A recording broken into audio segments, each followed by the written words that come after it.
Good morning, this is KELOLAND On The Go with all you need to know in news and weather as you start your day.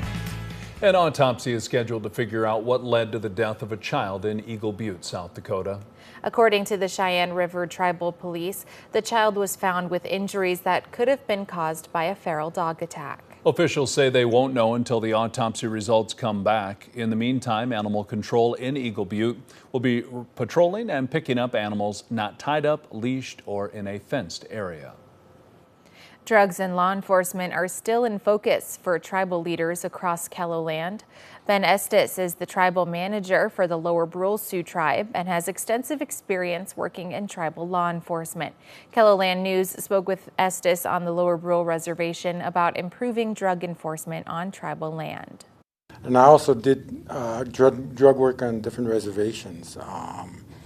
Eagle Butte, Rosebud, Pine Ridge, or OST, Standing Rock.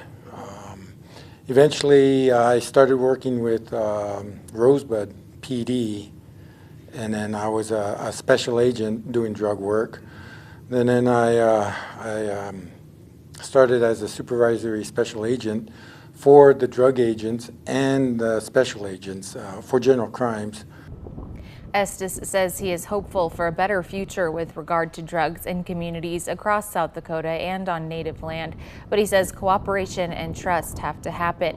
To hear more from Estes, you can visit this story right here on our website. Pedigree dog food sold at Walmart has been recalled after a potential presence of dangerous unintended ingredients.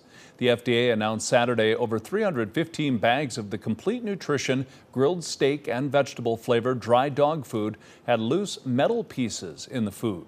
The affected bags have a best buy date of March 4th, 2025. Pet owners who have bought their food should stop using it and issue a return. Well, the folks with dogs that'll be out and about today better bring an umbrella, Scott. Oh, definitely. The rain already this morning in much of eastern, southeastern KELOLAND. That will continue over the next several hours. We'll try to get a break from the rain as we go into the afternoon, see if we can get some showers and thunderstorms to develop late this afternoon heading into the evening. I think if that happens, that'll happen across eastern and southeastern KELOLAND. Temperatures today will reach the 50s and 60s for highs. Brian will have more details on your forecast coming up. Thank you, Scott. A Sioux Falls woman who was known for her passion for education has died. 82-year-old Jan Nicolay died in hospice care over the weekend. Nicolay was the first woman to be a high school principal in the Sioux Falls school system. She was the kind of person that cared about everybody, but was going to hold people accountable also. If you worked for Jan, you had to be on task and be doing the right things. Nicolay also spent time serving in the legislature. The South Dakota chapter of Folds of Honor continues its game of Chase the Ace tonight at the Barrel House in Sioux Falls. After 28 weeks, the jackpot is approaching $50,000. The eventual winner will split the top prize with Folds of Honor, which provides scholarships to the families of fallen or disabled service members and first responders. Chase Ace is a great fundraiser, gets the community involved, lets somebody win money, and also helps us raise money to give these scholarships away. We're big into giving back to the community. You know, every Monday we do 10% of our sales to a local charity. You know, they approached us with this for a Tuesday. Why not? Let's see what we can do for them. The drawing is every Tuesday night at the Barrel House. Tickets will be sold from 6 to 8 p.m. with the drawing to follow. Tickets are also available online. We provided a link with this story here on our website. A Sioux Falls man has a unique passion that is feathered out into a full-time job. For the past 9 years, Mike Hillman has been rescuing little ducklings that have lost their moms for one reason or another. He raises them up until about 5 weeks old and then releases them back into the wild. He says he does it because if he didn't do it, the ducklings more than likely wouldn't make it. I get a lot of them. The day after Memorial Day, people come home, they find them in their window wells, and they're so dehydrated, they're clinging to life, and they usually don't make it. And not just anybody can do what Hillman does either, because you need to have a federal and city permit to raise the ducklings. Last year, he raised almost 90 ducklings before releasing them. That's a look at some of our top stories. Now let's get one last look at your weather with meteorologist Brian Karstens. Brian? All right, watching our weather today.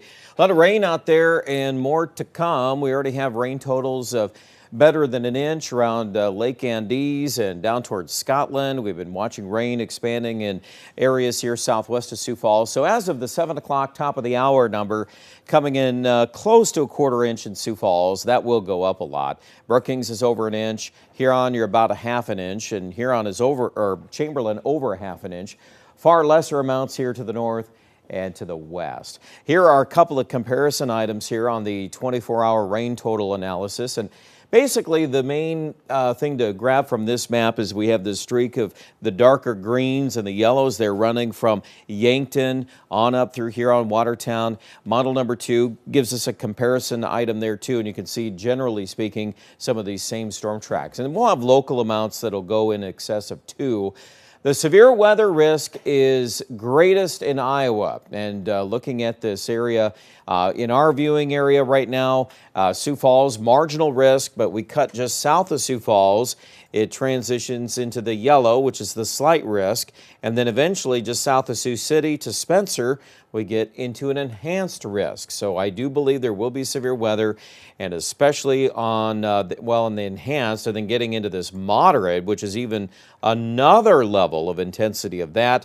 It looks like quite an active weather day, and that will include the topic of tornadoes. You can see the parameter in the darkest orange, and the reds and even some of these purples are very indicative of all these ingredients on the table for tornado weather. Obviously, we still have yet to hammer out all the details, but I would expect over the next few hours there will be tornado watches in this sector just a little south of Sioux Falls, and especially just south and east of Sioux City. So we'll keep an eye on that just in case some of these things decide to sneak into southeast KELOLAND between 1 p.m. and 4 p.m. this afternoon. Don't forget about the strong wind on the backside of the low. That will be an issue we will deal with. There it is, the track of the surface low pressure center zooming out of the Kearney and Hastings area this morning. And then there it is by 1 o'clock coming up right around, maybe a little west of Sioux City. Still a little bit of things to hammer out on the exact track there, but I think that that's a pretty safe assumption that that'll put northwest Iowa in the warm sector. And it doesn't have to be really warm to get these storms to really get firing up here. So keep that in mind. Stay weather aware, especially before 4 p.m. After 4 o'clock, the main front will zip through. Right behind that, that's when Sioux Falls will probably get these wind gusts over 50, and the temperatures will be cooling down into the evening. Tomorrow, we get a weather break. That's nice. We'll get partly cloudy skies, highs upper 60s to low 70s. The next storm system comes into the picture Thursday night into Friday. This one will track farther to the north. Jury's still out on how much severe weather will actually accompany that, but I do expect it to be at least between 75 and 80 near Sioux Falls on Thursday. 67, we'll try to hit that number in Sioux Falls today, but that wind will be north at 25 to 50 this afternoon and quite gusty. And of course, at that point, the numbers will be falling. Tomorrow, much improved. We'll take that. And then on Thursday, 78. Here comes some more rain, 70% chance of showers and thunderstorms Thursday night into Friday. And then by the weekend, looks like I would say into Memorial Day, there could be some more rain opportunities. At this point, we've kept Aberdeen dry, but we definitely want to hit on that next round of rain Thursday night and Friday. And that's also applying to the Pier and the Rapid City forecast. Temperature-wise, though, not bad. We're in the 70s most of this forecast. And for this time of the year, a pretty good outlook. But Rapid City, we're still active with those 30 and 40% chances of rain, at least through Friday. Check out more details online at KELOLAND.com.